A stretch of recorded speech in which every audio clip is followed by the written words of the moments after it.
So what makes it important? Is there value for me?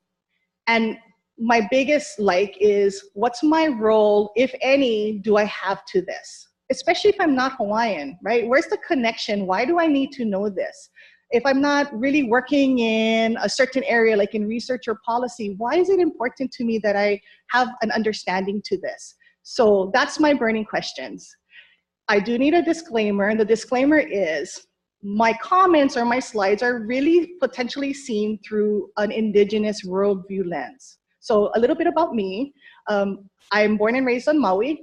I went to school at Kamehameha, I boarded, and I have moved back to Maui. So I live there, I commute for work, which is wonderful. I have 4 children ranging in age from 7, a second grader, to a freshman in high school. All of my children speak Hawaiian. They're in Kulakaiopuni, so that's a real strong motivator for me.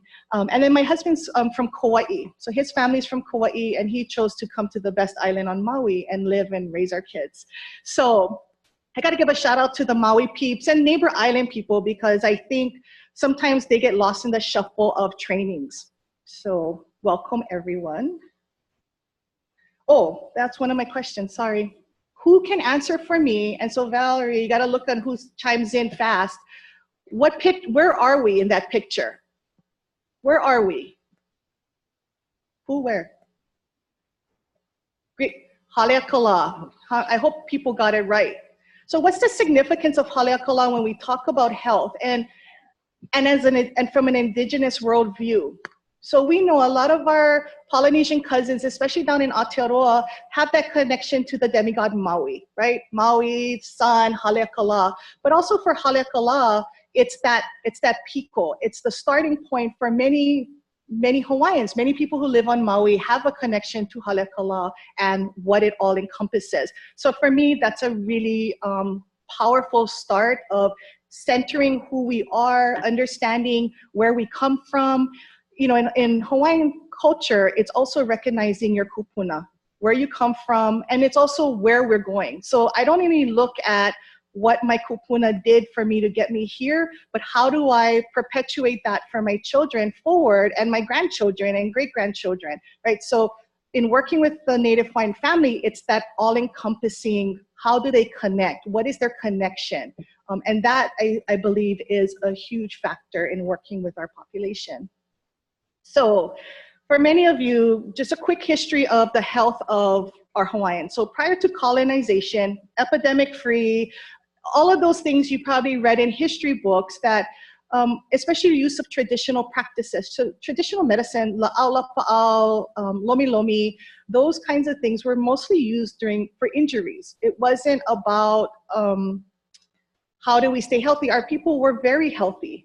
And we also know health, not only physical health. So when we look at organization of society, all of those things play into health, right? And so we know that historically our people were very healthy. And we know this because of our culture of excellence. When we look at the resurgence or the renaissance of the Hawaiian culture, we start seeing the use of feathers. How many of you were witness or watched Oha bring back Kalaniʻopuʻu's cape? Right?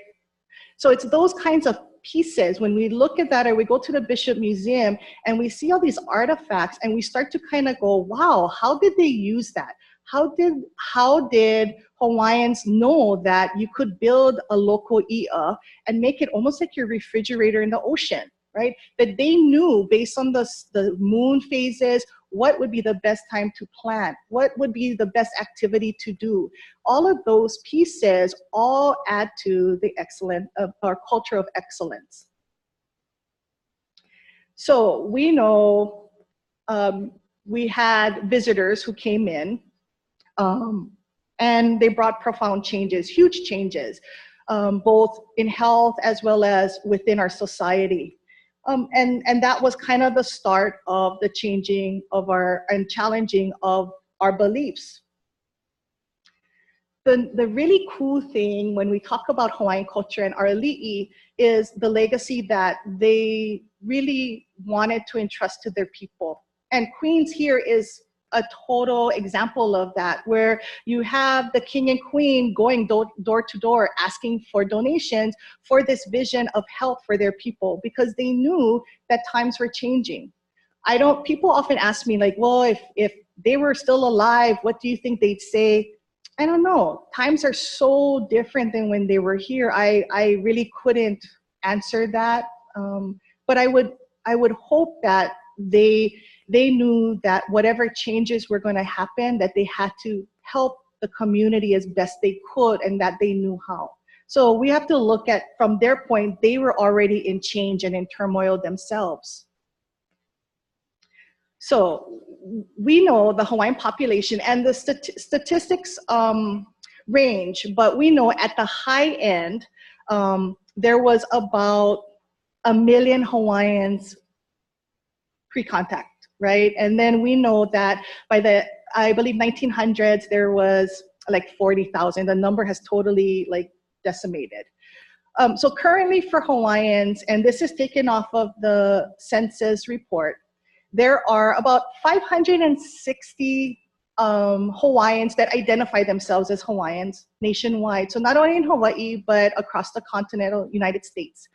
And so here in Hawaii, if you look at the chart, about 262,000 reside on the continental US. The rest here in Hawaii. Now, can anybody, and you can think about this, see possible changes that we may anticipate with the upcoming 2020 census?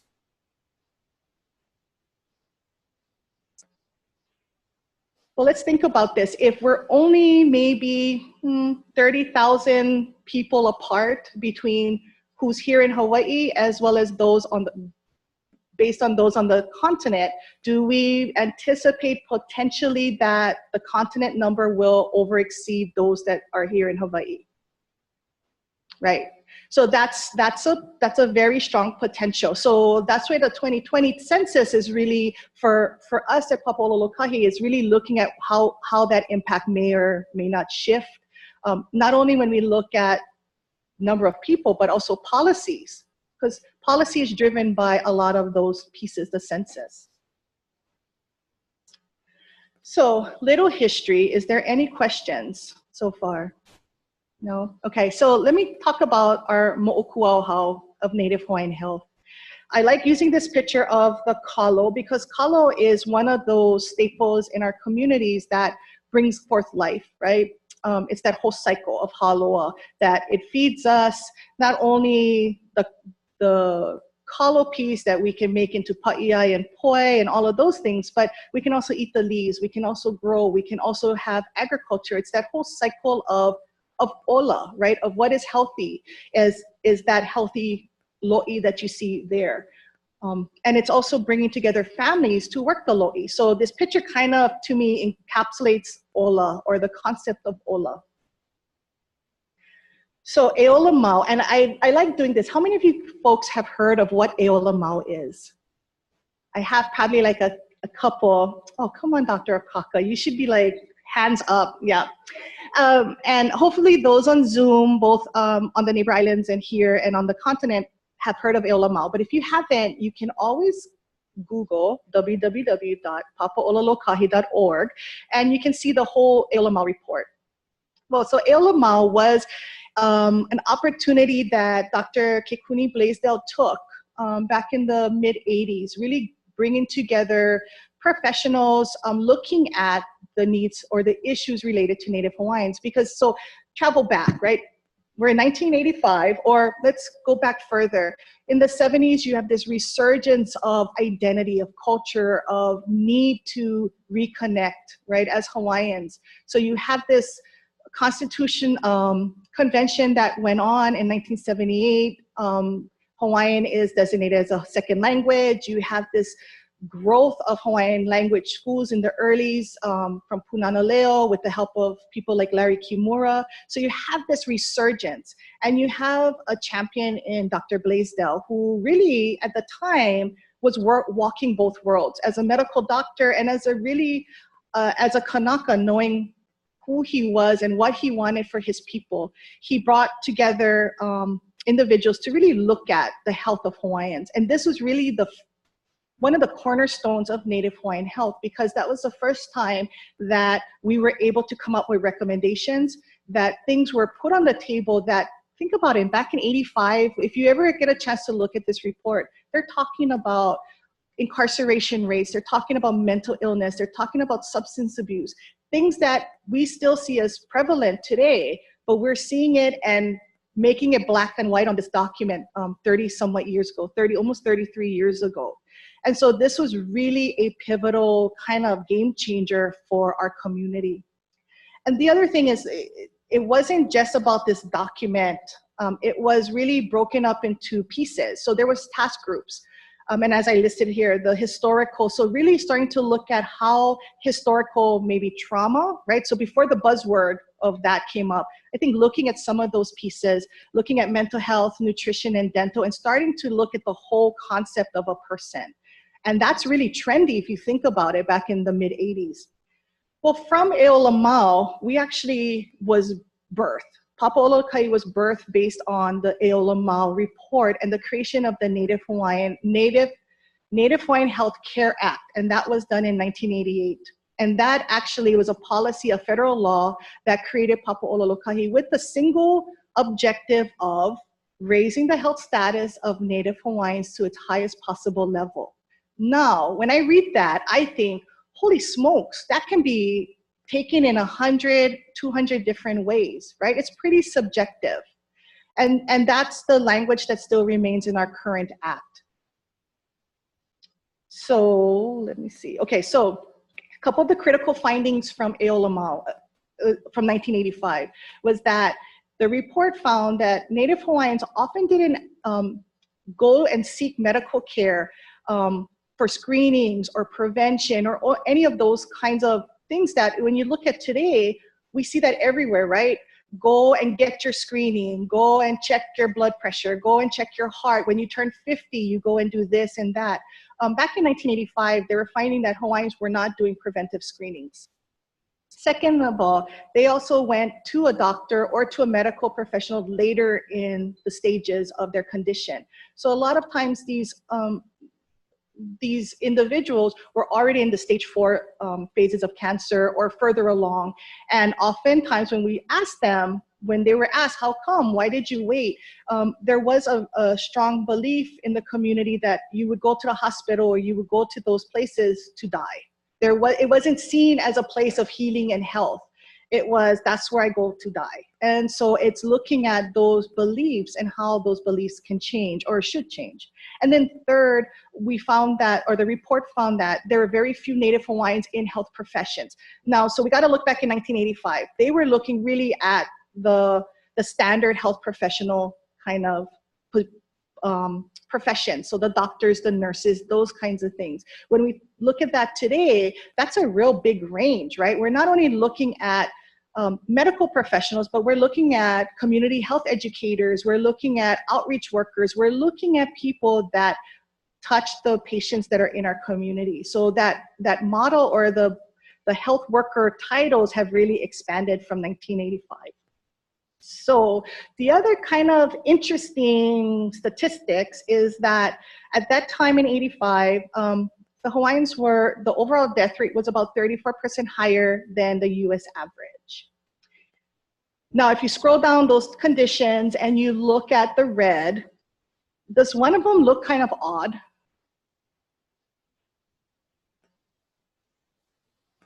Diabetes, and that is not a typo. So back in 85, you're talking 222% higher. That's insane. But good news, we're kind of less. It's like 124 now. So, I mean, that's awesome, still junk, but at least there's some movement. So that's a really, I like to use that because people go, what? And the fact that we, I think, today are much more cognizant of prevention activities, of things like that, that we still, for Hawaiians especially, are dealing with high rates of diabetes. One thing I do want to kind of throw in there, when I talk with our counterparts like Native Americans, Alaska Natives, they are also struggling with some of these chronic conditions as well. I think we're farther along than they are in terms of looking at how prevention can help make a difference to those chronic diseases, but to see other Native populations dealing with some of the same chronic diseases. So and as mentioned in the previous slide, so OlaMau actually was a cornerstone which created the Native Hawaiian Health Care Act in '88. In '92, it became the Native Hawaiian Health Care Improvement Act. So how many of you, we have 5 systems across the state of Hawaii. How many of you know, I'm going to just hit Oahu. I guess I shouldn't because it's up there. How many of you know OlaMau here on Oahu? Right, so OlaMau is the Native Hawaiian healthcare system here on Oahu. And on the slide, I list the other areas. The unique quality about a system, and I'm going to refer to them as a system and a federally qualified health center, 2 different opportunities for service for our community means very different things, right? Ultimately, the goal being to help our communities. So our systems were modeled after community health centers by the former Senator Dan Inouye. And really with the concept of getting in there and helping communities.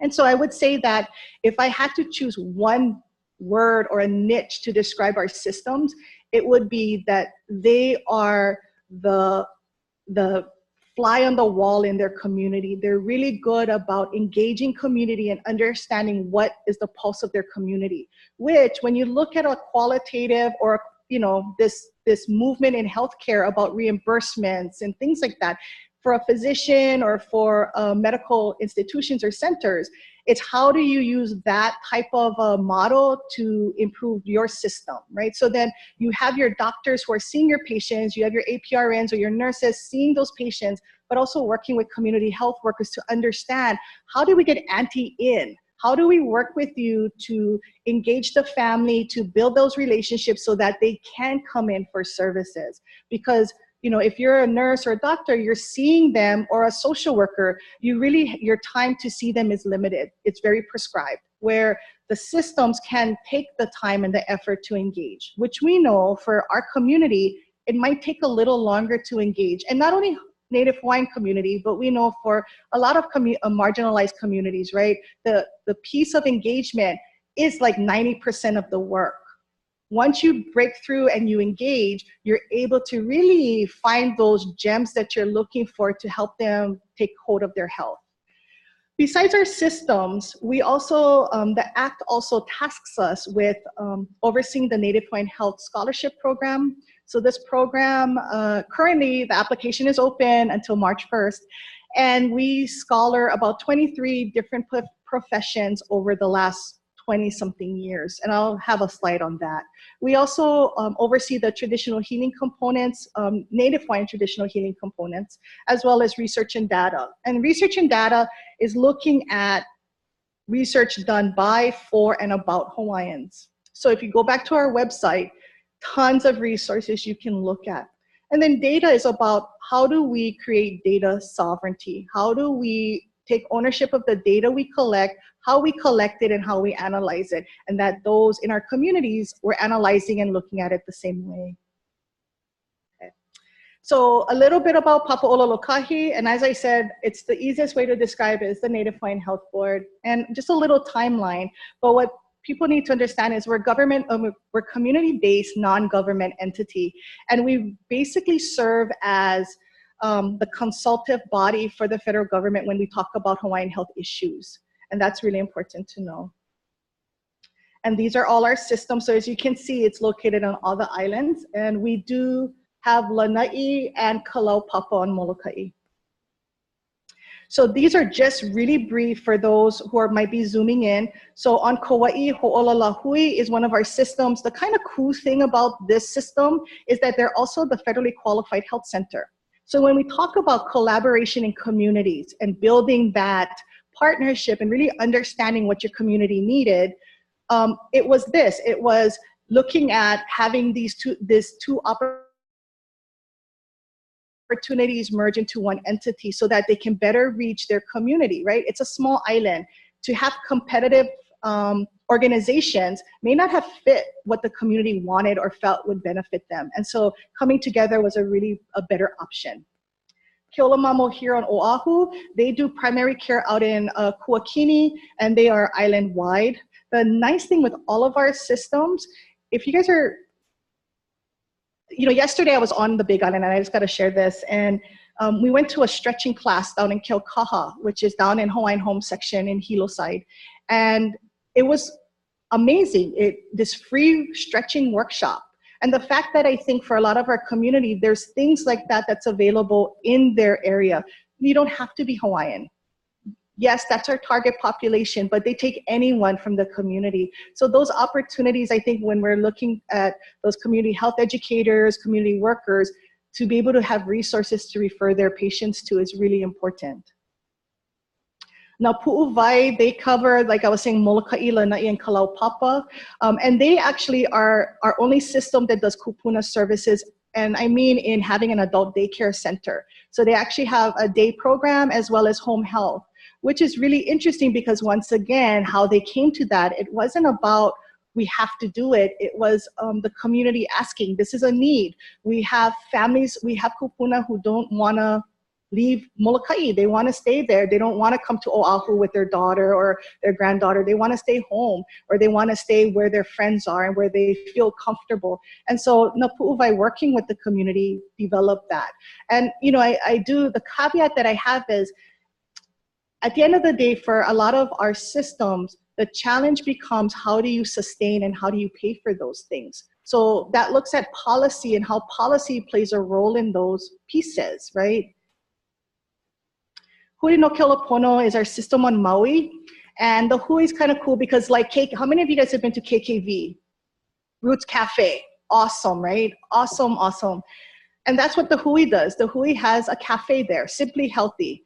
And what's really quite interesting is they've now expanded into breakfast and is starting to look at models like Roots Cafe around how do we do that in our community and make it really community driven and community based. Because we hear that a lot, especially if you live on Oahu. You don't understand because the neighbor islands do things differently. It's a real different system, but really it's not. It's asking what is there that's needed, what's the gaps, and how do we help them get those gaps filled. And then on the Big Island, we have Hui Malama Ola Na Oiwi, and they cover the whole island. And their, I guess, claim to fame is they actually have one of, I think it's only like one or two approved gurney vans, transportation vans that they can use to transport people in gurneys, which I guess I never realized that was an issue or a need, and it really is. So for Big Island, they provide that service. And in our scholarship program, as I mentioned, we've awarded approximately over $20 million over the last 20 somewhat years with the scholarship program, 23 professions, and over 270 scholars, and range from a doctor in public health to regular doctors to dentists to pharmacists, the whole gamut. And the really interesting component with this is service obligations has to be done in Hawaii at either a tier 1 or a tier 2 system placement. So it's looking at the systems as well as the federally qualified health centers as well as other places. So it really is the workforce pipeline. Now, how does this play into the doctor shortage? It doesn't even make a dent. And I'm gonna be perfectly honest, if our doctor shortage is substantial, this isn't making a dent in that. And I believe there was an article that came out in September that there was like 769 shortage pukas for doctors, except Kauai. Kauai was the only island that didn't, at least in that report. But all of the other locations have a doctor shortage. So when we look at this, and if I'm scholaring 9 people, maybe only 2 of which are MDs, how do I effectively make a difference in the shortage? Logically, I won't, right? But we're hoping that this will give at least an opportunity for those Native Hawaiians to give back to their communities. So traditional healing, one of the pieces of our puzzle is that we are there to support and perpetuate and actually also facilitate cultural integrity of Native Hawaiian traditional practices. And we do this primarily through our Kupuna Council. This is a law that the state of Hawaii has that I guess authorizes us to recognize councils of practitioners. And there's this whole process around that. But what it also does is keeps us connected to that piece, because we know that it's a growing trend. And I say trend very lightly because I think it's always been there. It's just become more mainstream around the availability. Is it there? Is it not there? How do they do it? Are they certified? Is there licensures? All of those pieces. Is it reimbursable? All of those, I think, questions of 2018 come to mind, and that often conflicts with those traditionalists, right? So if I was raised by my kupuna and I was chosen because I have a gift, I'm their elele, I'm their chosen one to take on this kuleana of doing lomi or doing la'au lapa'au. It's not that I go to a 3-year class, so it's not that I take, you know, I come and get my CEs and I do all of these tests, but it's a lifelong process that I've already been working with my kupuna, with her kupuna and all of that. And so when we talk with those kupuna now, it's really hard for them to understand the concept of payment and reimbursement when really this gift is from a kua, right? And your gift is to be given to help your people. And so it's trying to figure out where that soft spot is when we talk with traditional practitioners as well as those providers today who really want to become more mainstream. And so that's really our piece. But we also work very closely with some of those practitioners in the other indigenous communities up in First Nations, as well as the Alaska Natives and the Indian communities, because we want to know what are some of the challenges that they're facing. Same as us, pretty similar. And how do we help our communities have conversations about that? Because that's really where we're at now. Okay, so research and data. So Papa'ololokahi is the Census Information Center for Hawaii. And what that means is we basically translate census data and we send it out. The kind of cool thing with technology is you can go to www.census.gov. I believe that's what it is, census.gov. And you can do all kinds of things. But the new trendy thing that's happening is GIS mapping. How many of you have heard of that? Right, GIS mapping, where it can kind of tell you in areas what things look like, right? How many health clinics do you have in a 100-mile radius, and it'll pop it all up for you. And so I think there's movement. One of the things when we look at census, when we look at data, you know, the buzzword several years ago was disaggregated data. We want to disaggregate the data so we can really get a clear understanding what Native Hawaiians look like. So we're not lumped in with Asians or Pacific Islanders. Not that we have anything against it, but it really will help us tell our story. Well, and now what we want to do is we want to start looking at data that's race-specific data. Right, so it's starting, you know, the words are changing, but really meaning the same thing. We want to collect and look at race-specific data. And so then that way our, you know, the Asian Americans or Pacific Islanders can also do what they need to do with their population information. We also want to look at how data sharing happens and what data sovereignty would look like. Because if you were to get a bunch of data people in the room, they would all have different mana'o around that. And we also know that when we look at government agencies versus nonprofits versus even ali'i trusts or other organizations, we all collect data differently because we all have our own agendas, and not having that be a bad word, but people want to look what is going to help them do the work that they're doing better. And so it's getting those people in the room to ask, how do we collectively look at data? And if, for example, and I'm not picking on Queens, Dr. Akaka, but if Queens is going to look at how diabetes impacts culture and family, then maybe another organization might want to really look at how the data can impact them, like maybe Liliuokalani Trust and working with kids and families. That might be very important to them if they're developing an iPono workshop or an iPono program, right? So we can look at what already is being out there and utilize it and have true collaboration. Now, if we want to take it a step further, this is where the collaboration gets really cool, is that maybe LT will say, you know what, Queens, you guys saw this, but we think it's this, and how do we do that? Right? And so then the partnership expands the data that we're looking at, the research opportunities that we have, right? So it's not driven by just one entity, that you're starting to incorporate not only a really strong research component, but you're looking at how community engagement and community involvement can also impact research. Because we know, and I'll talk about that shortly, data and how we use it is people get very fickle around that, right? We know agencies, especially state agencies, don't share with each other. And so data is in silos. So I could be working with ADAD. Thank you, ADAD, for the CSAC credits.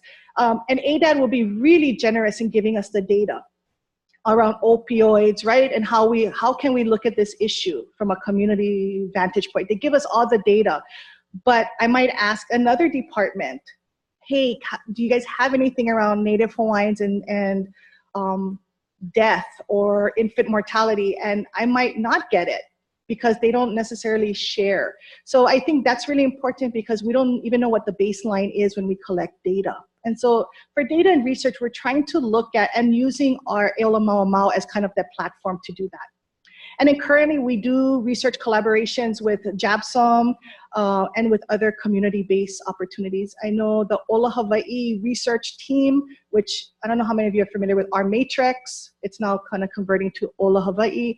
They're really trying to get communities to want to do research on issues that are important to them. Okay, so I ulu no kalala ike kumu. The branches grow because the trunk of the tree basically means the foundation, right? You build a house, if your foundation is made very poorly, what's gonna happen? You're not gonna have a house after a while, right? So the foundation sets the tone for everything, regardless of what you do. So when we look at families, the foundation that they come from, their beliefs, those values, all of those things are part of foundations. Those are not necessarily things you can change. But when you're working with families, those are things that you can be aware of. So your own whatever bias, beliefs, you can understand from their vantage point or their lens where they're coming from. Now, I like these pictures because is one tree healthier than the other?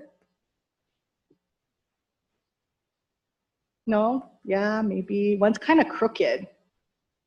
Yeah, one's crooked. Does that make it any less viable than the tall, standing straight up one? No. And so let me give you a little background. The black and white one was a tree that is on Kaho'olawe. And the other one is a tree up in on Maui in one of the forests. And I took the picture of the Kaho'olawe tree because I remember going and thinking, oh my goodness, how sad, you know, so crippling. And just, you know, you go there and you stand and it's just blowing red dirt and it's just so barren. And you just think, man, how can anything thrive here? How can anything survive? And then when I really look at the picture, I'm like, but the tree survived despite, and I'm going to say, you know, fine, let's give it 50 years old. You know, was it there when they was getting bombed? Was they there when, you know, when it gets no rain or very limited rain, you know, but it still survived. So there's that sense of resiliency that somehow that foundation, however it was planted and however it rooted in. Doesn't matter if it grew crooked, grew straight, that's just, then we kind of think about people, right? We all have different looks and things about us. And that's what makes it unique, that you cannot really judge that. But the foundation, which you cannot see, is what sets the tone. And so that's really for me at POL, the foundation of OlaMau and the work we do. Okay, so this little thing I have, I don't know if the man here there's a video. I promise there's a video. Okay, I just have to.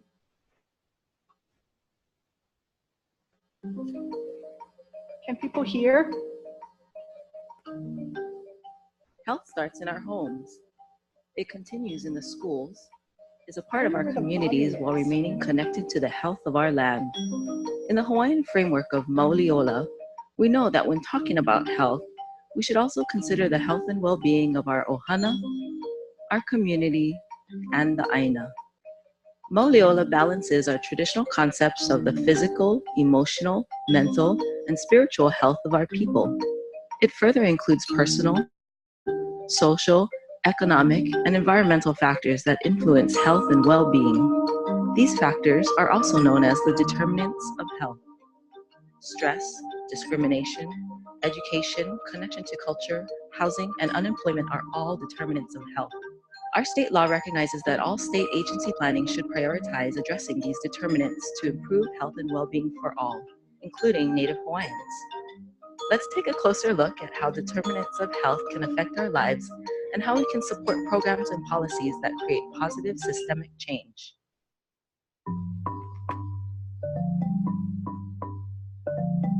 Meet the Kealoha Ohana, a multi-generational family living in Hawaii. Grandparents Tutu Mary and Papa James, single father Keola, and his two children, Le'ohu and Liko. Keola works long hours in his job.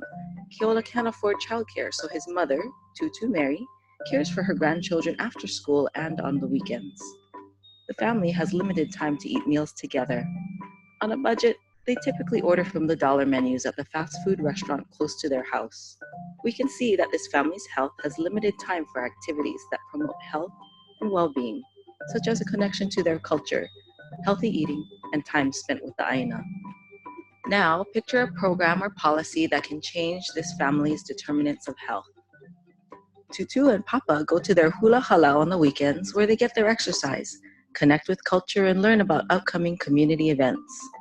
Their hula halau is going on a huaka'i to learn about the local fish pond restoration and encourages them to bring their ohana. Tutu and Papa begin taking the children, Le'ohu and Liko, to the fish pond on weekends during community work days while Dad, Keola, works. They learn how to care for the health of the land and ma'aina, as well as to learn to build a fish and fruit drying box to take home. Le'ohu and Liko begin spending more time outdoors. They start taking walks in their neighborhood with Tutu and Papa and ask the neighbors along the way if they can pick mangoes from their trees to dry in the drying box they built. Dad Keola is encouraged by some of his Kane cousins to attend a men's wellness conference that focuses on leadership training. At the conference, he learns traditional food preparation and makes a papaku'iai and pohaku. He learns about aipono and its importance to the aina and our community. Keola has a renewed connection to culture and perspective that he takes home to the family. The family starts to pound poi together on the board while incorporating pa'iai and poi into their regular diet as complex carbohydrates. The Keola family starts to share the dried mango with their neighbors who provided their access to the trees. Keola brings poi to share with coworkers at work during lunch breaks. His kids, Liko and Le'ohu, take dried mango to school for a birthday celebration for their classmate. These changes start to replace how often they eat at the local fast food restaurant in their neighborhood. The kids' upcoming class project will be to help build a community garden at their public elementary school. They're excited to learn about how the math and science curricula can be applied through growing their own food. These examples show how determinants of health can impact our lives and how working together, we can improve the health of individuals, families, and communities. This is at the core of the Mauliola framework, working together to take care of the health of our aina. Each program is designed to produce specific health outcomes. As we saw with the Kealoha family, an intervention can have multiple outcomes, including renewed connection to culture, positive behavior change, reduction in stress, increased physical activities, increased intake of fresh fruits and vegetables, decreased chronic health conditions and their associated risk factors, fewer injuries, improved well-being and quality of life, and increased health equity and reduced health disparities. Mauliola incorporates a holistic kanaka oiwi understanding of health and a healthy development throughout all stages of life. By addressing community, land, and culture as well as individual health, this framework provides health equity promotion and healthy development across lifespan, and establishing a community and nation where people can be healthy both now and for generations to come. For more information, go to healthypeople.gov and oha.org/health.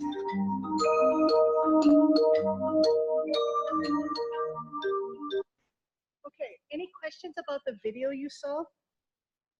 And, you know, they kind of stole my thunder because when I was putting together the PowerPoint and the discussion, you kind of do that. And then I'm like, oh my goodness, they have a video already. I should just show that, right? So, but that's what it is. It's, as for Hawaiians, it's really defining health from our lens, right? We so often, historically, within our culture, we're often kind of given it, right? We're told, this is how it's supposed to be. This is the framework, and we're going to kind of put it over you.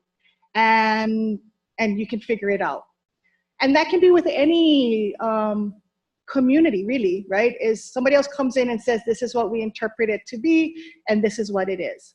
Well, that doesn't always work, because we know that as a person, and granted, this is not a new concept, you know, this is not something that got created in the last 5 years around holistic treatment of patients, of people we work with, right? This is one of those. It's been there all along. So when we look at culturally, right, in Hawaii, when we take up the Ahapua'a system, mountain to the sea, everybody had a specific role. Everybody worked in tandem to the things that they were good at, and they did, but it encompasses everything. So up in the mountain, you were able to gather those things. Down at the ocean, they were fishing and they were providing that and having that cross-sharing. And so that's the same thing when we define our health. We're looking at health, well-being in the middle, or your person, and all those things around it. There's many things we can look at. There's a lokahi wheel. I don't know how many of you are familiar with that. The lokahi wheel, it talks about spirituality, all these pieces. And we know that if things are out of balance, right, it impacts your life. Things, right, if you're having so much stress in one area or not enough good in one, it impacts, like the seesaw goes off. But really, it's more than that. We're not that simple. We're pretty complex, because all these things roll into each other and have impact with each other.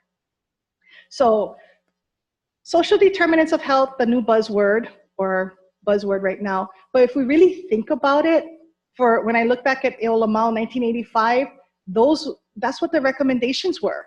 They were social determinants of health. We just didn't know what to call it then. Now we do. Or if we even look back further in history, the way that our communities were set up, the way that we governed ourselves, the way that we lived and played as Hawaiians, those were all social determinants of health. It's just somehow nobody came up with that buzzword. I should come up with a buzzword. I'm going to work on that. Okay, so where are we now? What does it matter that OlaMau 1985? I want to know 2018, like what's happening? And so I do want to introduce Tertia Koo over there. Tertia Koo is our projects coordinator at Papa'ololokahi, and this is her big baby, her task.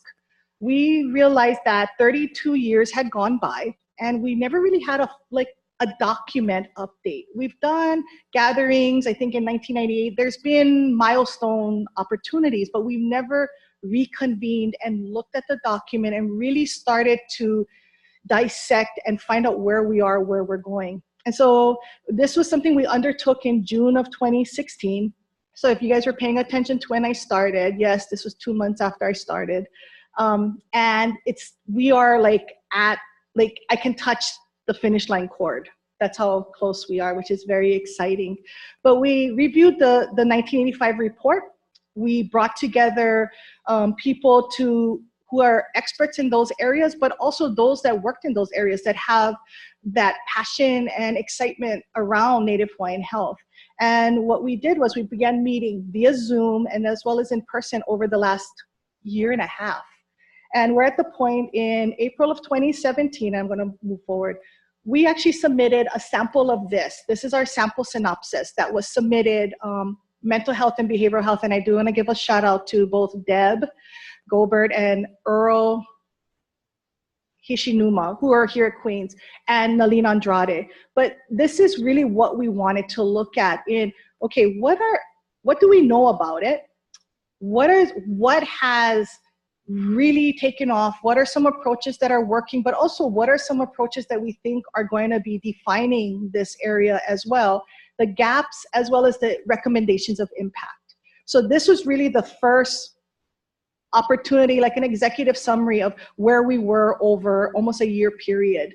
And this was presented to our congressional delegates in Washington, D.C., because we wanted to give them the opportunity to start looking that we were looking. Go back, sorry about that. So what we did was we kept the 4 original groups. We did initially look at breaking up nutrition and dental, but as we're kind of finalizing things, we realized that they really do tie in very well together, that what people eat and their dental health really do go hand in hand. And so we're debating about putting them back together. There's 2 areas that we added, and that was data governance and workforce development. The other one that we kind of toyed with is innovation. And that's another kind of cool little new word, innovation. But we realized that innovation can be integrated in all of the task groups, right? That should be part of it when we're thinking ahead, when we're thinking what has been going really well and what really maybe hasn't been going well. And so right now, so I think I mentioned this, the doctor shortage, right? So we know that, and that was in a Star Bulletin report in September of 2017, because I saw somebody who I said Kauai didn't have shortage, and you went, oh, really? So it's in that article, and I believe Kelly Withy folks were working on this. We also know that recently, I believe it was last year, a report came out that Native Hawaiians' life expectancy actually reduced. We're only 6 years younger than the national average, which is great. The other thing is we noted that there were very similar issues from 1985. So we thought, were there factors associated with it? If so, what? Especially when we look around the issues of mental health, especially. In 1985, I don't know if our communities were at the position or at the place to be comfortable talking about mental health, suicide. I believe we knew about our incarceration issues, but whether we're ready to put it on the table and start really looking at it and talking about it. But also you gotta think about the topics. It's not really something that we knew how to fix it, right? And so a lot of times, a lot of these issues, we were, again, given the mold to put over us so that we could try to make a difference. But if the mold doesn't fit us, we're not going to really see much impact, right? And so, but that's the challenge, I think, in any community or marginalized community is who gets top dibs? Is it Native Hawaiians? Is it Pacific Islanders? Is it, right? There's a lot of marginalized communities. We understand that. But I think it goes back to how do we involve communities in asking them, what does that look like for you? Because if anything I've learned, I definitely don't expect what they do in Papakolea to work 100% over in Paukukalo on Maui. Maybe some concepts, some pieces might fit, but I better be willing to look at a different plan. And that's the hard thing because those adjustments have costs associated to it, right? And so how do you do that? And if the numbers, and that's the other thing, if the number of the group is small, they often will not get as much attention or benefit that the larger population would get. And then the other thing we realize is what could we do different, better, change when we move forward with the version 2 of OlaMau, OlaMau. What do we do better as an organization to track, to know what's out there? I think it's hard and it always goes back to resources, whatever the resources is, whether it's body power, money power, all of those things. But how do we have a post-accountability plan? Meaning, not so much for communities, but for ourselves, because if we hold ourselves to a really clear standard of practice or care, then we should be coming out with really clear ideas of how do we move forward, how do we engage communities, how do we track progress, good or bad. So our plans for dissemination, like I showed you, we have the synopsis already. Our edit team will be meeting next week. Those reports will go back to our groups, and then come March we take it and we make it all pretty and release it. One of the things is that, you know, in today's technology, we can do a lot of things downloadable, right? That's what OHA did with their Mana book. Everything's downloadable. So we're going to be doing that, but we also are aware we have people who like hard stuff. They want to hold the big volumes, and that's okay. So we're going to have a multitude of things. So we'll have some of those quick reference things is an executive summary. We'll have the full report, everything bound, and then we'll also have pieces that are downloadable. And then for people who want to see the original OlaMau, it is on our website as well, both the executive summaries and the whole thing. And then Tertia will be doing the roadshow in our communities to talk about what that means. Because the part that excites me is that, okay, so this is all the data-rich stuff, right? Data-rich stuff. So data's collected, research is done, but what does that mean? Does anybody know what happens with all that data and all that research? It creates policy. So if we look at the slide on, I guess, your left, it's our traditional policy track, right? Bright ideas are made or come up with, whether it's, and it's often not communities, because if communities come up with ideas, normally it gets tweaked somewhere along the way. And so the powers, the think tank up here creates ideas of what they feel policy is or what is needed in their community, right? And then it's kind of like a waterfall. It goes down to the communities via an intervention. Along the way, it picks up some cool components and buzzwords and whatever, but it comes down, right? And then intervention. So do we see that I don't know, that there's a potential for gaps to occur when we do that? Maybe, maybe not. So if you look at the integrated policy track, this is the way I think policy really should work. Not that it always does, but maybe it should. Is that, great, there might be ideas from the top that go down, but there might be ideas from the bottom that go up, right? And then it's like that seesaw. And it's kind of finding, depending on who's on each side, where the center comes. Knowing that you're never going to get to the center right off the bat, right? Because think about playing a seesaw. You're kind of like this for a while, and then you kind of lift one side, and then it kind of evens out. But it doesn't always stay that way, because somebody's legs get sore, and then, or somebody gets off, and then everything goes, you fall off.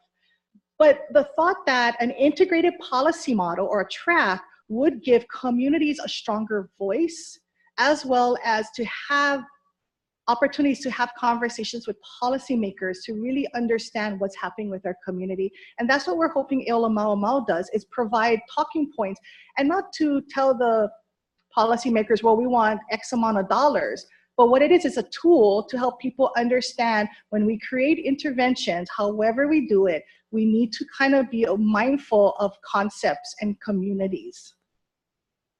So we do this OlaMau thing, and I realized that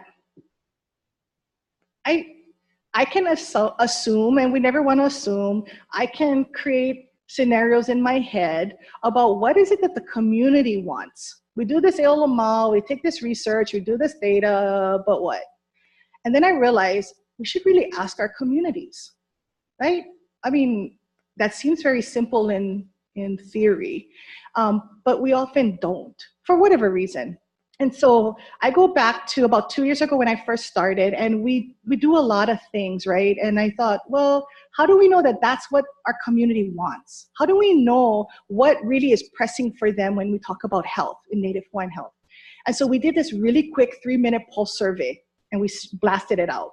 And what came back, we expected dental, chronic diseases, things like that. And what came back was communities or people were saying, we want to understand better wellness. What? Where did that, wow, that wasn't even on our radar. Wellness.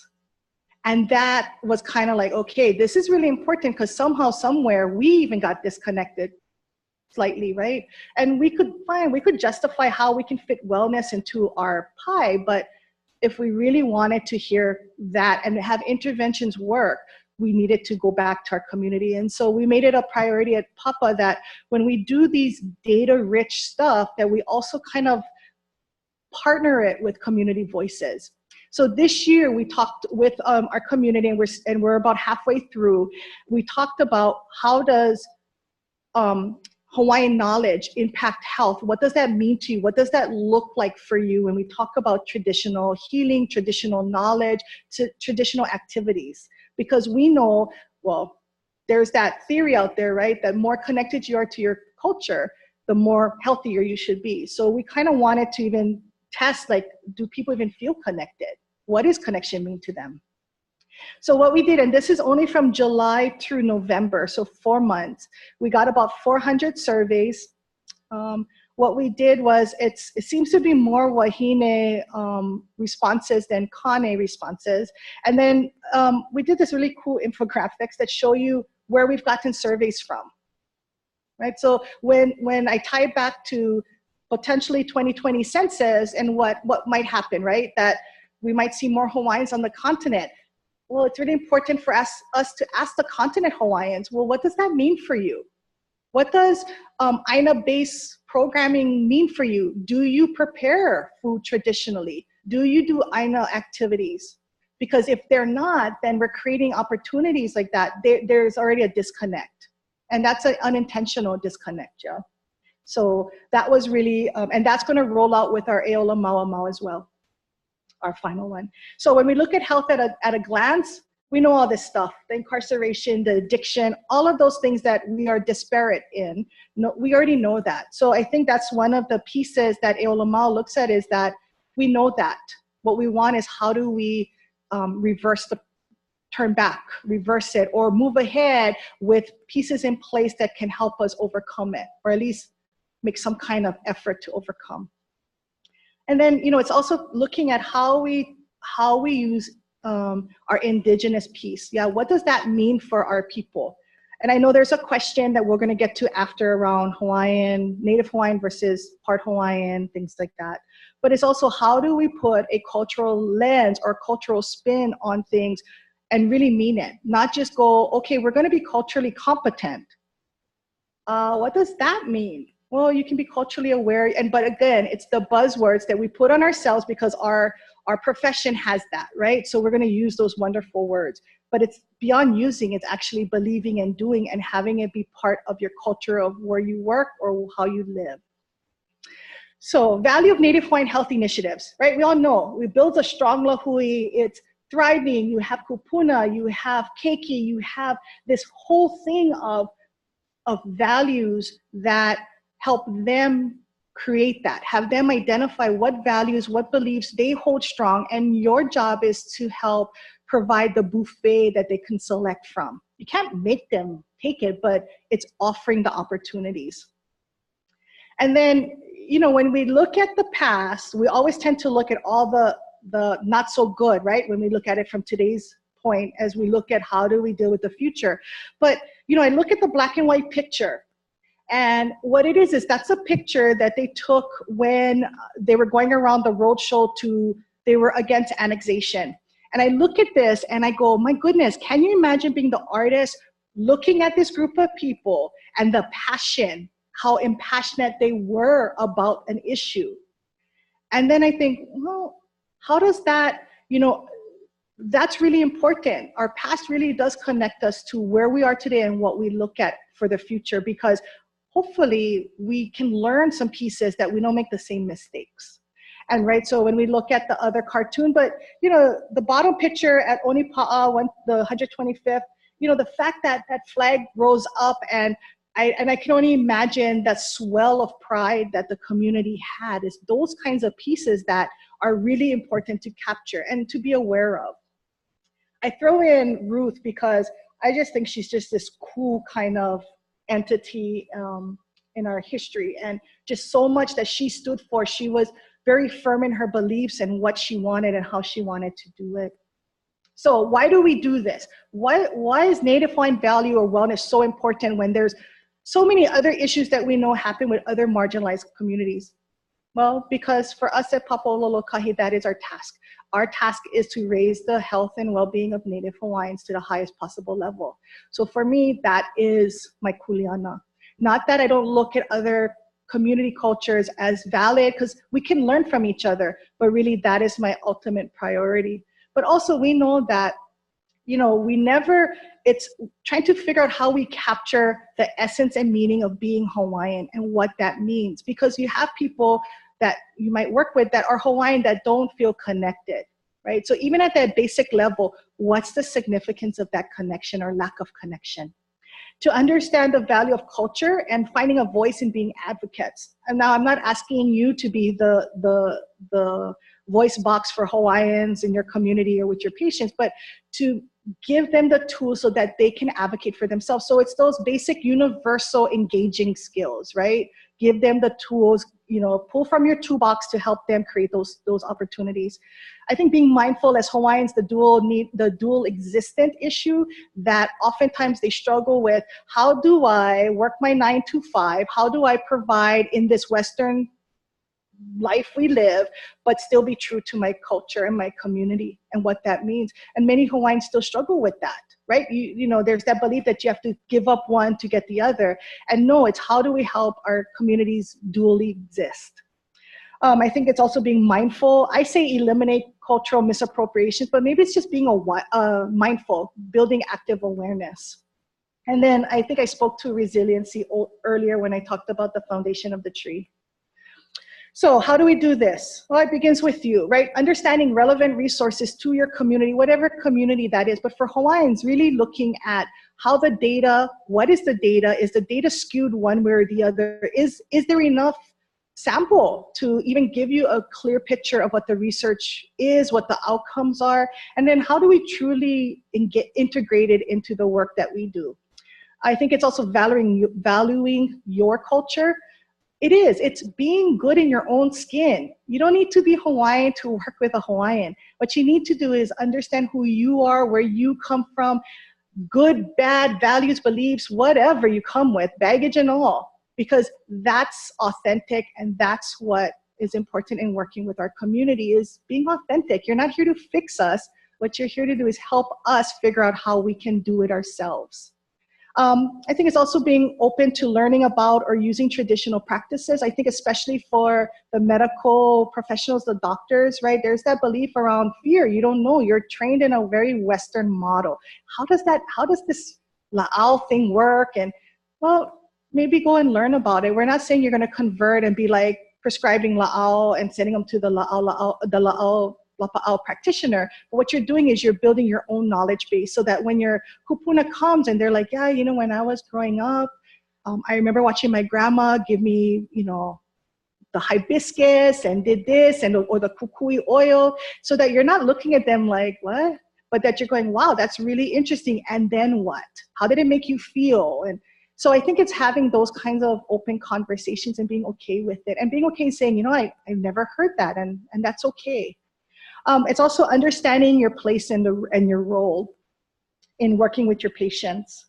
Okay, so our next steps, because I think we're going to be wrapping up soon for questions. Well, I'm hoping, and I can only talk for POL, and maybe this will be these thought-provoking questions for yourself, but how do we build a Native Hawaiian Health Task Force? Besides the scholarship, we're looking at how do we create networking huis, so that if I'm a physician on Maui and I have a patient moving to Kauai, I will know, hey, this doctor is on Kauai, this other Native Hawaiian is on Kauai, might be a really good fit for my patient, and have that warm handoff. Or maybe not even about not Native Hawaiian practitioners, but who's out there that even for us to educate non-natives, because the reality is we're not gonna have enough Native Hawaiian doctors to fill the shortage. Right? That's just the reality of it. But if we can educate and engage and have that desire for our non-Native Hawaiian counterparts, then that can build capacity as well, right? So that's what we're hoping to do. Educate our community so they become more of an advocate and they can ask. Like I said, collecting and publishing detailed race data and partnering better and being okay in not, hoarding. That it's okay, we can share our data, we can share information, because then we can see what we're missing and maybe areas we want to look at. Partnering to engage our communities in advocating for health. We do a really great job in prevention around cancer screenings, diabetes screenings, but it's also maybe engaging in health workshops, not just health in the Western framework, but other cultural activities. How do you How do you make an imu, a traditional imu? And that might be like, well, that's a pretty far stretch, but if you're having a diabetic learn how to eat better, for them to actively engage in how do I do this imu? How do I prepare a food? Maybe I can learn how to steam the kalo or the uala or these other foods in a very different way, and to understand and feel more connected like the video showed. Those are things we can do. I think it's also working along other Native Hawaiian organizations and being okay that we can share, and that we can share, like, you know, it's like, okay, and maybe this is not PC, but it's like when you think about you're in a changing room, you're trying on an outfit, you're your worst critic, correct? You're over there going, oh my gosh, this is too tight, or and you never come out of the dressing room. But I bet you if you came out, 9 out of 10 times, somebody goes, wow, that's a really nice dress on you. And you're like, what, really? And that's the thing is, as Native Hawaiian organizations, we're so fearful that somebody is going to judge us or look at us and go, oh, you didn't do enough, you didn't do this, and it's okay. That's where I think strength in numbers come really well with our communities. And then also provide opportunities, really out of the box opportunities through internships and program supports, yeah. So for me, I think it's great to engage high schoolers.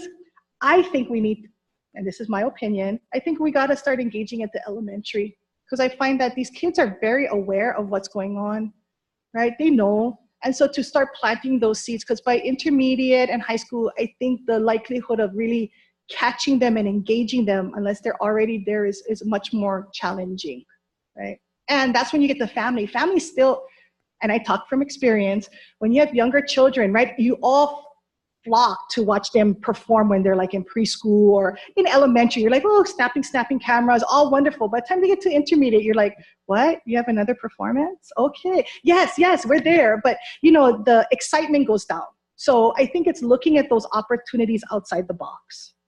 And then what I wanted to share before I wrap up, this is actually a collaboration model that really is out of the box.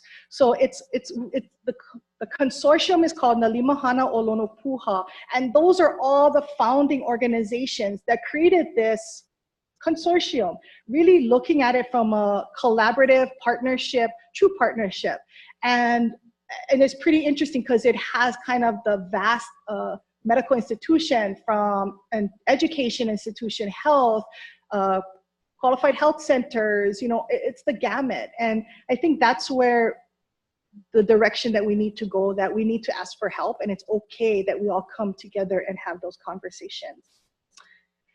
And then, you know, as leaders, we don't create followers, we create more leaders. So even when you look at the work that you do, you might not be a manager or a supervisor, but you're leading, you're setting by example, right? You're working with your patients and you're hoping something sticks. And that's what it is how do I get you to want to lead and not just follow me because I tell you that's the way you're supposed to do it. That's how we create engagement and advocates of our clients. And that's me. Okay, so last question. Anybody know where that is?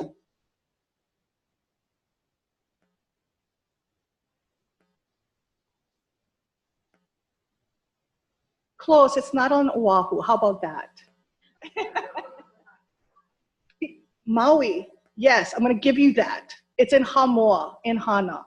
So, you know, it's one of those things to just, you know, be aware of what's around you, right? How do you find value in the things that are around you and what you do? So thank you again for the invite, Valerie, and thank you for those who sat through this and those on Zoom. And if we have any questions, I think we have a few minutes. Yeah, I have 3 online. Thank you so much, Sherry. That was wonderful.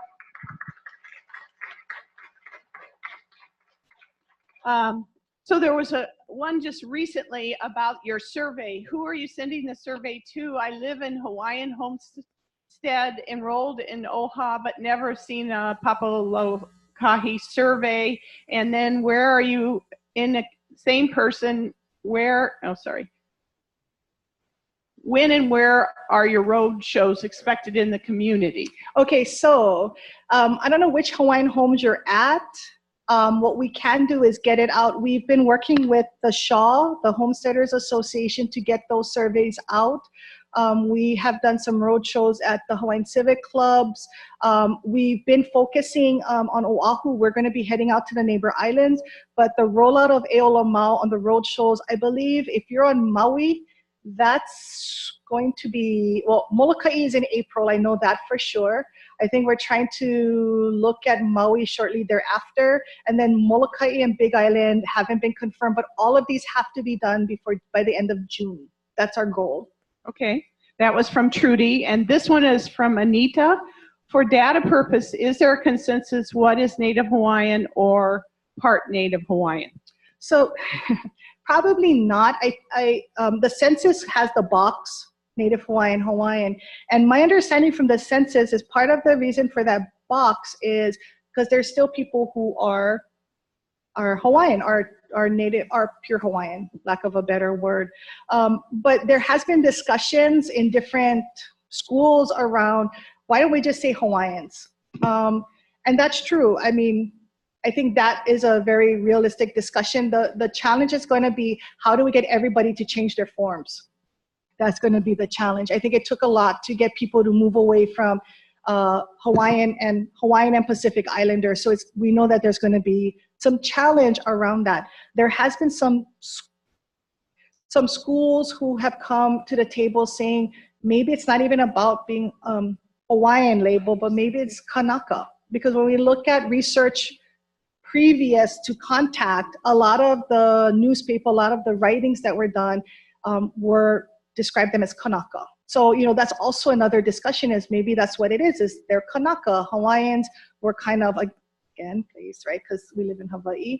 So I think that's going to be a very interesting dialogue and question. And then it also poses to asking communities, what does that mean for you to be labeled Native Hawaiian versus part Hawaiian versus Kanaka? Right? And so I think it's going to elicit a lot of emotion, because I think anything to do with Hawaiians elicits emotion. It's a very, very emotionally charged conversation. So, okay, and then a question from Joseph about Ni'ihau. The data you provided regarding Native Hawaiian health concern, does it include the isolated community of Ni'ihau?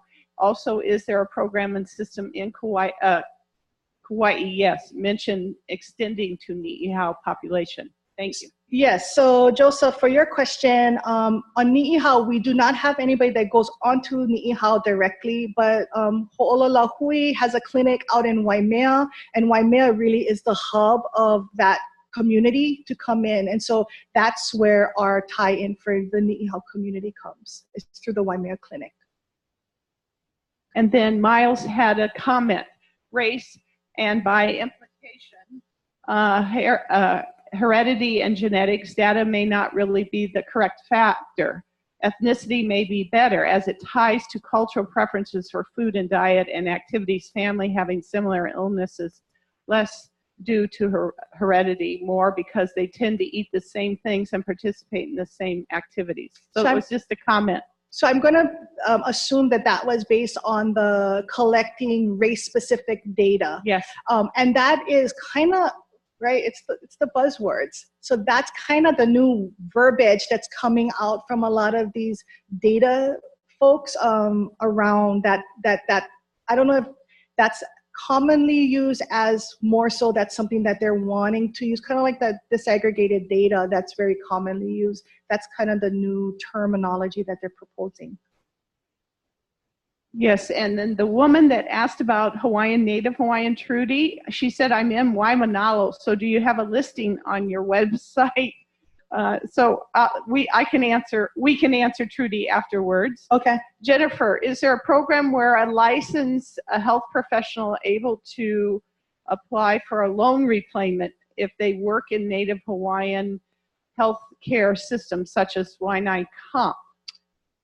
I believe so. There's a loan repayment plan. I'm not sure if the organization she works with is signed up, but I know there was an article on the Big Island where their group of providers got recognition for that loan repayment. I know that Napu'uwai over on Molokai is part of that opportunity for those medical professionals there.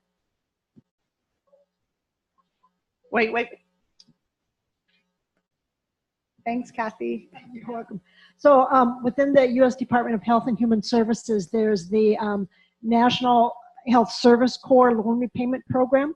And so it needs to be in a health profession shortage area. And then also the state of Hawaii has its own loan repayment program. So depending upon the program, different professionals are eligible. Yeah. So check Yes. out HRSA, HRSA, and National Health Service Corps. Thank you, And Kathy. I think there was a question up here. Yes. Margaret, nice to see you.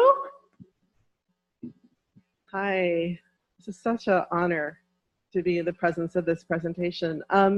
So my knowledge of health and healing comes from the field of behavioral health, but also physical health. And from where I'm sitting, what Papa's done and the native of Hawaiian health system is a gift.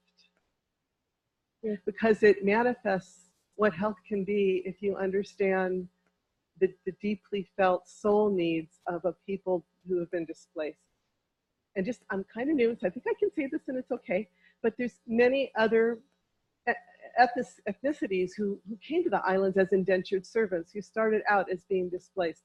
Not in the same way that the Native Hawaiians, but in a similar level. So I'm wondering my sense is that you have something to give, a lot to give, to offer to all the other health systems and the social services agencies and the jails and the foster care system and all of the systems that address the needs of people that are vulnerable, about what people really need in order to connect with their strengths and their hopes and their sense of the future. And I'm wondering if maybe the FQHCs kind of operate under the same principles as you guys. Do you guys ever work together to share practices? So there, I think, and I'm sure people are gonna, like, it's recorded, so, oh well. I think sometimes personalities get in the way, and I don't think it's new to the field here. And so that plays a role in it. I think resource allocations play a role in it, because people think if we partner, I'm going to lose something and you're going to gain something. And a lot of times it's money, right? It's money. And unfortunately, however the systems are created to fund programming, to reimburse for services, it's very competitive. And I want to believe that that's not their intent, to make it so competitive that people get very protective of their assets and exclude others. But we know that there are organizations such as KKV with Dave DeRoff, who are more than open with what they're doing. On Maui, and I can say this, I was at a meeting with the executive director from the Federally Qualified Health Center and our system, and they were able to start having dialogue about maybe even like doing a referral, doing an MOU with each other, which they kind of laughed it off that, they've been in existence separately for like 20 something years, but never partnered. Now that just sounds bizarre. Like, how does that work? You're a mile apart from each other. You guys see each other in meetings.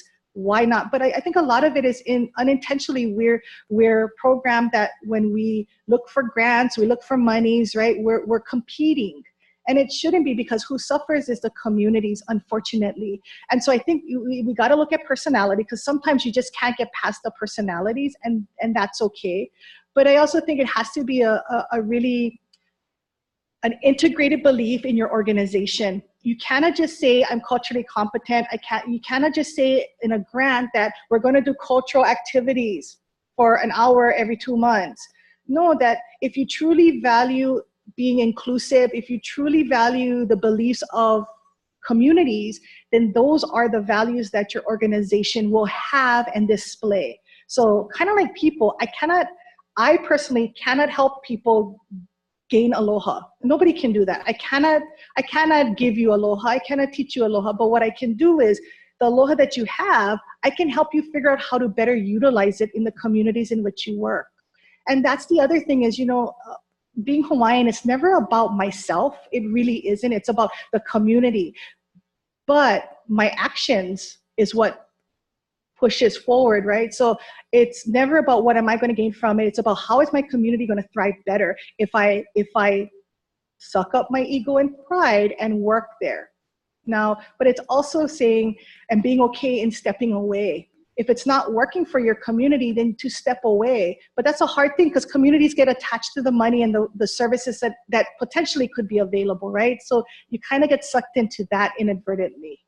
But it's also the state, our government has to really take ownership about the values and what we say we have to do. And so if you're wanting to do a cultural thing, then we should be seeing cultural task forces. We should be seeing how you're behaving your 9 to 5 in your courthouse should be what is being displayed. And I think we're seeing, based on technology and just instant gratification, we see things on live video and live streaming, right? So things aren't delayed for people. They see it. And then, like I said, it's very emotionally charged, whatever the issue is. If it's dealing with culture, it's emotional. And thank you for both of those comments. It's a wonderful ending. We're about 5 minutes over, but we want to thank Sherry for her wonderful professional, heartfelt presentation. It was wonderful. Thank you. And we will close, and if you want to talk to Sherry some more, I'm sure she's and her staff willing to talk to you. And thank you, everybody online, for being there and your comments.